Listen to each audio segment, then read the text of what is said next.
ایک بہت ہی مشہور بادشاہ گزرے ہیں، سلطان محمود غزنوی. آپ دیکھیے یہ پہلے حنفی تھے، اس کے بعد جو نماز کا جو مسئلہ آیا کہ نماز کس طریقے سے پڑھی جائے تو اس پر جو مناظرہ ہوا، اس کے بعد سلطان محمود غزنوی نے نماز کا جو صحیح طریقہ ہندوستان، اسی تناظر میں کہنا چاہوں گا کہ نظام الدین اولیاء کا نام آتا ہے. میں نے کہا کہ ایک خالص لوگ تقلید کرنے والے اور کچھ لوگ وہ تھے کہ جنہوں نے بہت سارے مسائل میں اس وقت اہل حدیث جس پر عمل کر رہے ہیں ان کی زندگی کا بھی کچھ حصہ پایا جاتا ہے کہ انہوں نے قرآن اور حدیث کو اختیار کیا. نظام الدین اولیاء کے متعلق آپ پڑھ سکتے ہیں کہ یہ سورہ فاتحہ پڑھنے کے قائل تھے. السلام علیکم ورحمۃ اللہ وبرکاتہ. الحمدللہ والصلاة والسلام علی رسول اللہ، اما بعد. قال اللہ تبارک و تعالی وما آتاکم الرسول فخذوه وما نہاکم عنہ فانتہوا. محترم ڈاکٹر سعید فیضی، امیر صوبائی جمعیت اہل حدیث مہاراشٹر، ناظم اعلیٰ صوبائی جمعیت اہل حدیث مہاراشٹر شیخ عنایت اللہ محمدی حفظہ اللہ، مجلس میں تشریف فرما علماء کرام، طلباء اور میرے عزیز دینی ملی بھائیوں، ہندوستان میں اہل حدیث کی تاریخ انتہائی قدیم ہے. ہندوستان میں اہل حدیث اصحاب رسول صلی اللہ علیہ وسلم کی دعوت و تبلیغ کا نتیجہ ہے. ہندوستان کی تاریخ پر اگر ہم نظر دوڑائیں تو ہمیں یہ جاننا چاہیے کہ ہمارے اس ملک میں ہماری یہ تحریک اہل حدیث ایک ایسی خالص تحریک ہے جو کتاب و سنت کا پیغام عام کرتی ہے. اس تحریک نے جس وقت ہندوستان میں مختلف مذاہب خواہش کی پیروی تو کہیں محض اقوال الرجال پر تکیہ کرنا تو کہیں فلسفے کی بھول بھلیاں تو کہیں کچھ ان میں جب سب مبتلا تھے اس وقت بھی اور آج بھی ہماری یہ جماعت کتاب و سنت کا پیغام عام کر رہی ہے. آج کی اس نشست میں ہماری بحث کا جو دائرہ ہے وہ ہے تحریک اہل حدیث، ہندوستان میں تحریک اہل حدیث کی ابتدا. دیکھیے، ارض ہند میں دعوت اسلام یا دعوت اہل حدیث اللہ کے رسول صلی اللہ علیہ وسلم کی وفات کے 4 سال بعد 15 ہجری میں عمر فاروق رضی اللہ عنہ کے دور میں پہنچ چکی تھی.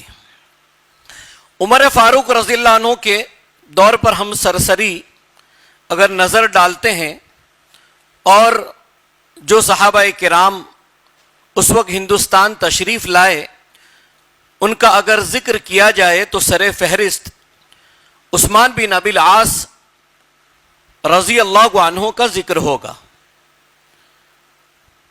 آپ نے ہندوستان کو فتح کیا، آپ ہی نے اپنے بھائی حکم بن ابی العاص کو ایک لشکر کا کمانڈر بنا کر ممبئی کے تھانہ، ہمارے گجرات کے شہر بھروچ روانہ کیا۔ اس کے بعد یہ تحریک جب آگے بڑھتی ہے تو عثمان بن ابی العاص رضی اللہ عنہ کے ہی بھائی مغیرہ بن ابی العاص کو کراچی کے علاقے میں روانہ کیا گیا۔ اب یہاں ایک بات پر غور کرنا چاہیے کہ یہ صحابہ کرام جو ہندوستان تشریف لائے، ایک فوج کے ساتھ آئے، ایک لشکر کے ساتھ آئے، تو ان کی تعداد کوئی معمولی تو نہیں ہوگی۔ ایسا تو نہیں ہے کہ یہ 2-3 ہی افراد ہوں گے، یہ صحابہ اور ان کے ساتھ ایک پوری جماعت ہوگی، ایک بڑی تعداد ہوگی جو اسلام کی دعوت لے کر یہاں آئی ہوگی۔ یہ ہندوستان میں تحریک اہل حدیث کا آپ آغاز کہیے کہ صحابہ نے خالص کتاب و سنت کی دعوت پہنچائی۔ جب ہم اس موضوع پر آگے بڑھتے ہیں تو ہم دیکھتے ہیں کہ حکیم بن عمرو غفاری رضی اللہ عنہ کو حضرت عمر رضی اللہ عنہ نے 17 ہجری میں مکران کا والی مقرر کیا اور سن 23 ہجری میں مکران کو حکیم بن عمرو غفاری رضی اللہ عنہ نے فتح کیا۔ ان کے بعد جب ہم آگے بڑھتے ہیں صحابہ کرام میں تو عبداللہ بن عمر اشجعی رضی اللہ عنہ جو سندھ میں آئے اور سندھ کی فتح میں انہوں نے بھی شرکت کی۔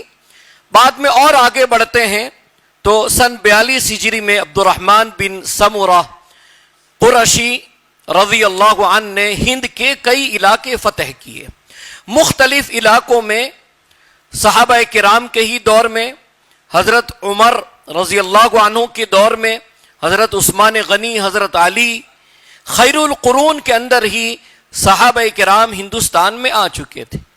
اب اس پر مزید گفتگو کو آگے بڑھاتے ہیں اور تمام صحابہ کا نام یہاں ذکر کیا بھی نہیں جا سکتا، وقت ہمارے پاس بہت کم ہے۔ پھر ہم جب تابعین کا سلسلہ دیکھتے ہیں تو ہندوستان میں ہمیں یہ جاننا چاہیے کہ محمد بن قاسم بھی آئے۔ محمد بن قاسم کی تاریخ ہمارے سامنے ہے اور تاریخ کو ہم سب جانتے بھی ہیں، ہم نے بہت کچھ پڑھا ہے۔ اس کے بعد اگر ہم دیکھیں تو اپنے وقت کے عظیم محدث امام حسن بصری رحمۃ اللہ علیہ بلوچستان میں تشریف لائے۔ آپ کا انتقال 110 ہجری میں ہوا، یعنی وہ جو بلوچستان کا علاقہ، سندھ کا علاقہ، اس طرح بعد میں تابعین نے کتاب و سنت کی، کتاب و سنت کا جو پیغام تھا اس کو عام کیا۔ اس کے بعد ہم مزید آگے بڑھتے ہیں، کئی ایسے نام ہیں جن کا ذکر کیا جا سکتا ہے تابعین میں، لیکن ہم ان کا ذکر ابھی یہاں کرنا مناسب نہیں سمجھتے ہیں۔ آگے بڑھتے ہیں، پھر اتباع تابعین، تبع تابعین میں آتے ہیں تو اس میں بھی چند نام آپ کے سامنے ذکر کر دوں جو اس زمانے میں ہندوستان میں آئے۔ ظاہر سی بات ہے جب آئے ہوں گے کتاب و سنت کا پیغام انہوں نے عام کیا ہوگا، جو صحیح خالص توحید کی دعوت ہے اسے انہوں نے پھیلایا ہوگا۔ ابو موسیٰ اسرائیل بن موسیٰ ہندی بصری بھی یہاں پر تشریف لائے، ان کا تعلق تبع تابعین میں سے، اور یہ اپنے عہد میں حدیث کا درس دیا کرتے تھے۔ ان کے بعد ہم مزید آگے بڑھتے ہیں تو ملتان میں ایک محدث، ایک عظیم عالم دین تبع تابعین میں سے جعفر بن محمد ہاشمی تشریف لائے اور آپ نے بھی اس سلسلے کو آگے بڑھایا۔ مزید جب ہم آگے بڑھتے ہیں تو امام ربیع بن صبیح ہندوستان کے ہمارے گجرات کے شہر